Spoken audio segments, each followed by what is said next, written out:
Today I'm going to talk to you about asexuality, and I don't mean the way that fungi and bacteria reproduce.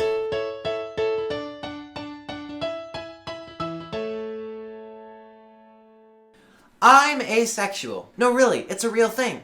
Asexuality is a sexual orientation, in the same way that heterosexuality, bisexuality, and homosexuality, among others, are sexual orientations. Now you'd think that by looking at that list, all the bases are covered. Females, males, everyone in between and outside of those categories. But you'd be wrong, because asexuality is not experiencing sexual attraction to anyone, regardless of gender. So now you're thinking, well, isn't that just celibacy? Well, no, not at all, actually. While celibacy is something that people can choose to practice, asexuality is an intrinsic part of who we are, and not something we can choose. Alright, let me help you visualize this. Imagine there was a table of sexual orientations, where along the top you had attracted to females, and just to the right of it, not attracted to females. And then you had the same for males along the side. When placing yourself in the table, you can see that in the top left, you would be bisexual, as you're in the same column as attracted to females, and the same row as attracted to males. In the top right, you can be one of two things, either a heterosexual female, or homosexual male. As you can see, this pattern continues in the bottom left. But what about that last spot there? Clearly, the sexual orientation table would not be complete without the last section filled out, and that is where asexuality comes into play. Like most things related to sexuality, asexuality is a spectrum. This means that there are also people who still experience sexual attraction, although infrequently enough that they still identify with the asexual community. This is known as graysexual. And there are others who only experience sexual attraction to those whom they have formed a close emotional bond with. This is known as demisexual. So with this new knowledge, you can see that the previous table should look a little more like this. Now these tables are still incomplete, as gender, intensity of attraction, and several other factors weren't fully taken into account. But for simplicity's sake, we'll leave it at this for today. Believe it or not, there's actually a lot of diversity within the asexual community, and while some asexuals do not want to partake in any sort of romantic relationship, there are definitely those who do. So what do I mean by this exactly? Well, along with having a sexual orientation, all people, not just asexuals, also have what is called a romantic orientation. For every sexual orientation that exists, a romantic orientation also exists.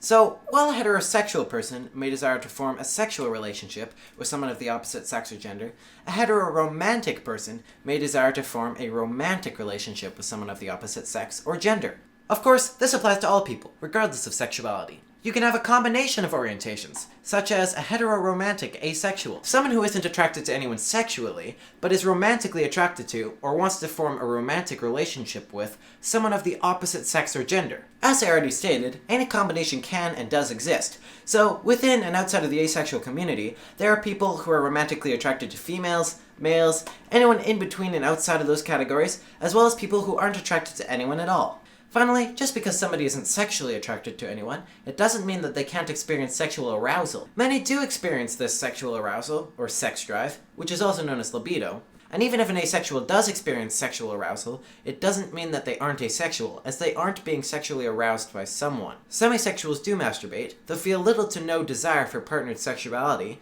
Some asexuals do desire partnered sexuality, and some asexuals experience no sexual arousal whatsoever. Now that we've got a pretty good idea of what asexuality is, let's take a look at what asexuality isn't. Asexuality is not a mental disorder, a hormonal imbalance, something to be fixed, a fear of sex, a repulsion to sex, although you can still be asexual and sex repulsed, a sudden lack of interest or ability in sex, and finally, it is not necessarily the result of some past trauma. We, nor anyone else for that matter, will appreciate you declaring abuse on someone just because you believe they were abused.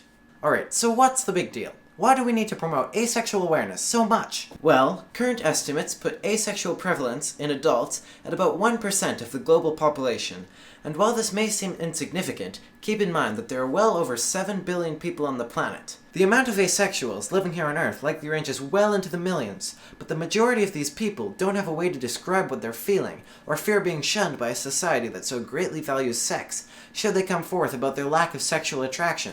A significant amount of people, including medical professionals and therapists, impose that an asexual's lack of sexual attraction or desire is due to a mental illness, a hormonal imbalance, physical unattractiveness, or past abuse, along with many other derogatory reasons. Because of this, many asexuals face isolation, opposition, erasure, and threats of corrective rape, while persistently being pressured into acting sexually and entering into sexual scenarios that they don't feel comfortable with in order to be seen as normal and healthy human beings. Therefore, asexual awareness is absolutely vital, not only to let asexuals know that there is nothing wrong with them, but also to let anyone who is in any type of relationship with an asexual know that they are doing nothing wrong either. The non-asexual person didn't fail as a friend, parent, sibling, or romantic partner, and didn't cause the asexual to be broken or oppressed, simply because that person does not experience sexual attraction. The asexual always was, is, and forever will be perfectly a-okay just the way they are.